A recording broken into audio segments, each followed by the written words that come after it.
आप अपनी पत्नी के साथ पैदा नहीं हुए थे क्या? आप इस तरह से जन्मे थे, एक संपूर्ण मनुष्य के रूप में। चूंकि आपकी कुछ जरूरतें हैं, शारीरिक, मानसिक, भावनात्मक, शायद आर्थिक, सामाजिक, तो कई जरूरतें होती हैं।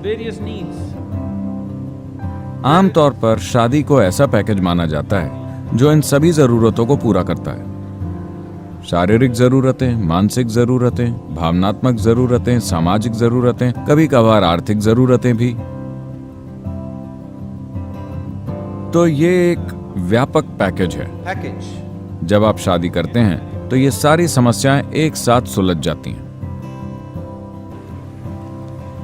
मैं आपको समझाना चाहता हूं कि आपने अपने भलाई के लिए शादी की थी, किसी और के लिए कोई बलिदान नहीं किया था। आपने अपनी जरूरतें और अपनी भलाई के लिए शादी की थी, है ना? आपको ये जिंदगी भर याद रखना चाहिए। आपने शादी करके एक दूसरे इंसान को अपने साथ बांध लिया है अपनी जरूरतों के कारण। आपने दूसरे इंसान की खातिर ऐसा नहीं किया है कि नहीं? सच यही है ना? हाँ, ये याद रखिए। अगर आप ये याद रखेंगे तो आप आभारी होकर जीवन जिएंगे, ठीक है? वो सभी 5 जरूरतें न भी सही, कम से कम मेरी 2 जरूरतों को तुमने पूरा कर दिया, इसके लिए बहुत धन्यवाद, है ना? सभी 5 जरूरतें हो सकता है कि उन्होंने ठीक से पूरी नहीं की, लेकिन कम से कम 2 या 3 को आपके पति या पत्नी पूरा करते हैं, है ना? उन्होंने किया कि नहीं किया? अगर उन्होंने कुछ भी पूरा नहीं किया होता तो मुझे नहीं लगता कि आप अब भी उनके साथ होते। वो कुछ जरूरतों को पूरा कर रहे हैं, हो सकता है कि कुछ जरूरतों को वो पूरा नहीं कर पा रहे। आपके साथ भी ऐसा ही है।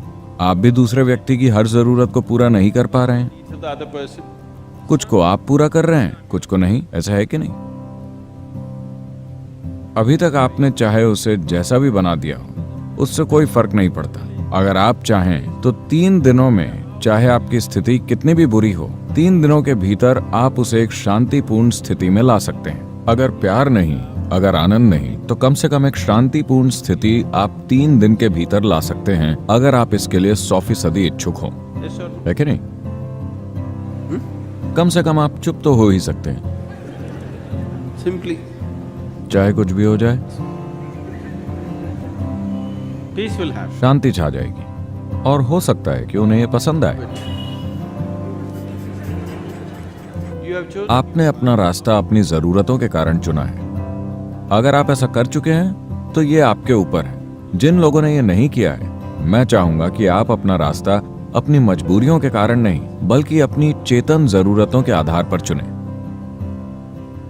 तो जब आपके जीवन में ऐसा चरण आता है तो ये अपने जीवन की ओर जागरूक होकर देखने का और ये सोचने का समय होता है कि क्या आज की जरूरतें 5 या 10 साल बाद भी आपके लिए कोई मायने रखेंगी? Will it क्या आज आपकी जो साधारण जरूरतें हैं उनके लिए अपने जीवन को बांधना उचित है, या ये बस आती जाती जरूरतें हैं? passing needs for you? अगर वो बहुत प्रबल जरूरत है तो आपको शादी करनी चाहिए। इसे सजग होकर किया जाने वाला चुनाव होना चाहिए। चाहे आप किसी भी रास्ते पर जाएं, वो आपका सजग चुनाव होना चाहिए, मजबूरी में किया गया चुनाव नहीं। क्योंकि अगर आप मजबूरी में चुनेंगे तो आप हमेशा अपने आसपास के लोगों पर उसकी भड़ास निकालेंगे, क्योंकि आपको गुलामी का अनुभव होता है और आपको वो पसंद नहीं आता, तो आप अपनी भड़ास उन पर निकालते हैं और वो अपनी भड़ास आप पर। So मुद्दा ये नहीं है कि आप क्या कर रहे हैं, मुद्दा ये है कि आप उसे कैसे करते हैं।